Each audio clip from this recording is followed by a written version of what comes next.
Hey guys, welcome back to my channel. Today I'm going to be doing a sit down video, but instead of like my typical makeup or like unbagging type videos, I'm going to get back into natural hair. My channel from the beginning, I've always wanted to be mostly focused on natural hair because I do have natural hair and that's why I made this channel in the first place, but I've been kind of straying towards makeup a lot more and it's been hard for me to like talk about my natural hair and products that I've been using. But my channel has always started from just being about natural hair and like what I do with my natural hair, the products that I use, and tutorials and stuff. And I've been straying so far away from that because I wanted to incorporate makeup and stuff too into my channel because I am getting a lot more into makeup. But today's video I'm going to be talking to you guys about how to grow your natural hair faster.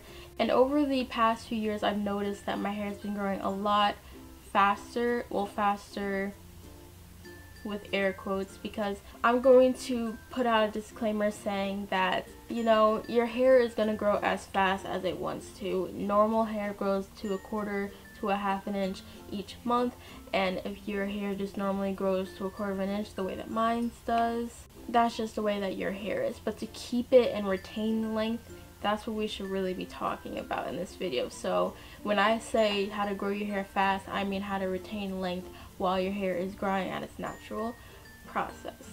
So the first thing that I want to talk about is vitamins. Now, if you have tried vitamins before or you're kind of skeptical about trying vitamins, basically, and the vitamin that is really important for hair growth is biotin. That also promotes to nails and it helps your skin as well. Biotin basically promotes hair growth.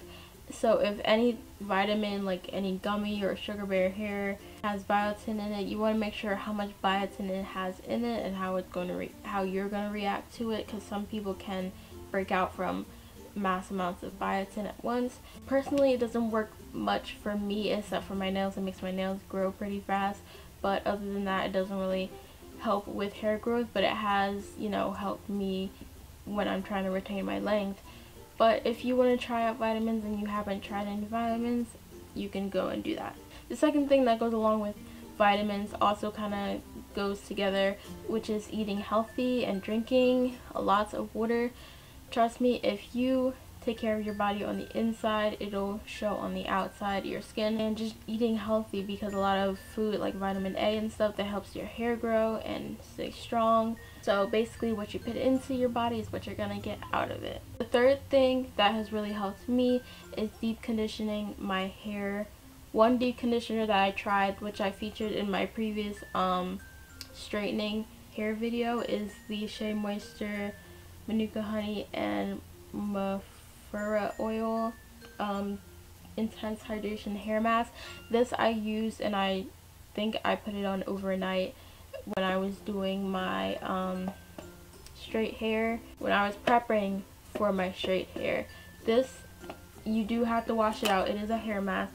It smells really good, and I know people are having like their beef with Shea Moisture right now, but if you're not against, you know, buying Shea Moisture products, definitely get this hair mask. It is really good, especially for people with dry hair or very fragile hair like I do. I have dry and fragile hair. It'll keep your hair hydrated and it'll keep it strong throughout the whole straightening process. And it actually made my hair really soft after I used this. I used this before I straightened my hair and I used it after when I was reverting back to my curls, and it actually did a great job. As you can see, I have no heat damage. This is like a second wash since I straightened my hair, so no heat damage. My hair is a-okay. Your ends, and deep conditioning and concentrating mostly on your ends of the hair is really going to help you retain the length that you want and make your hair stronger and make your ends live a little bit longer, because as you know, it is the oldest part of your hair and you want to make sure that you take care of it so that you don't break off all your hair. And another thing going into the whole thing about talking about ends is make sure you trim them routinely. And by that, for me, I don't trim as often as I should, but normally I would like trim like every 2 months or 3 months or so. You don't have to trim like every week or every time you do your hair. Like on average, I would say that a good amount of times to trim your hair would be like once a month or once every 2 months, because you don't want to cut off all the hair that you're trying to grow. So I know a lot of people have a hard time combing through their hair. Like, let me tell you, I have 4C hair and I don't trim like all the time. Like, the last time I trimmed was when I straightened my hair, and before that I didn't trim my hair for like almost a year, and my hair is as long as it is. I know that's bad for one, but you try to hold off on trimming as long as you can. I'm not saying don't trim at all, because definitely trim your hair. That will help your hair grow a lot longer, but try not to trim as often, because if you're really trying to retain that length, you want to keep that length on. And make sure, if you're not going to trim, make sure you do deep conditioning. So I guess the previous tip goes along with this as well. So make sure you definitely, if you're going to trim, make sure you focus on trimming just the split ends, because that's the only part of your hair that you should really be trimming, is the knots and the split ends. The next tip is very, very, very, very, very, very important, is to cut the heat out of your routine as much as you can. I know a lot of people who do the big chop, which I've never done, but a lot of people who do the big chop, once they see they got a little afro, they want to go straight into straightening it to see how long it is. For me, I don't like, first of all, I like the versatility of having natural hair. I can do so many things. When it's straight, I feel like I'm so limited to the things that I can do. But heat, as you know, is already damaging. Make sure that if you're going to blow dry, use a diffuser, or make sure that you're not, if you're not using a diffuser, make sure that you use like a low setting or a cool setting on the blow dryer. And straightening your hair probably once to twice a year.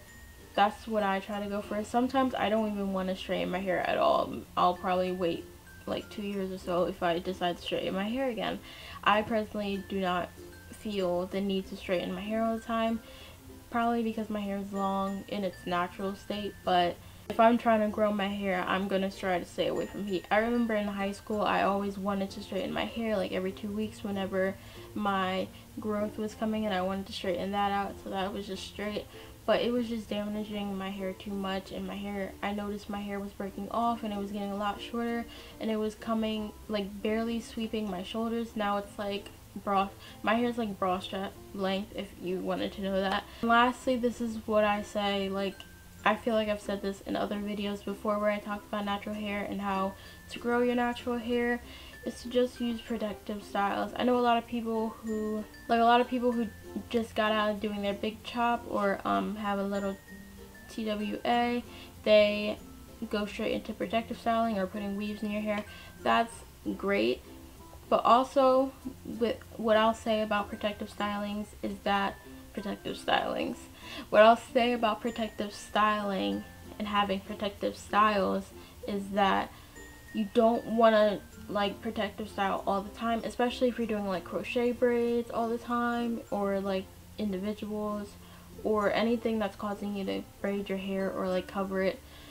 The longest that I'll go with a protective style is a month, and then I won't do a protective style for like a month or two after that, because I want to get my hair re-moisturized, bring back my curls, and then wait about 2 months before I decide to put another protective style in my hair again.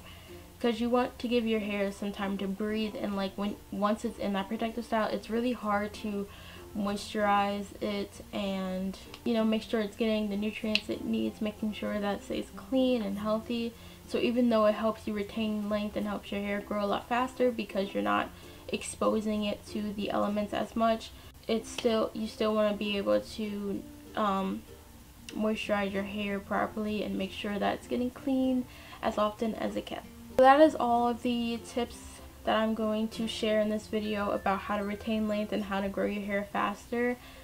If you guys have any other tips and things you want to share with everybody else in the comments, I'm pretty sure there's other ways and other like myths or like methods that people use to grow their hair a lot longer and stuff like that, tricks that people do. You can leave those in the comments and just have a conversation with people in the comments. these are all the tips that I personally have used and why my hair is bra strap length at this point. But I'm not saying that it's the only tips and the best tips to use. This is what works for me, and maybe it could work for someone with similar hair type as me.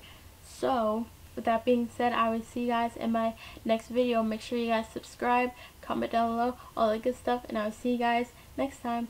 Bye.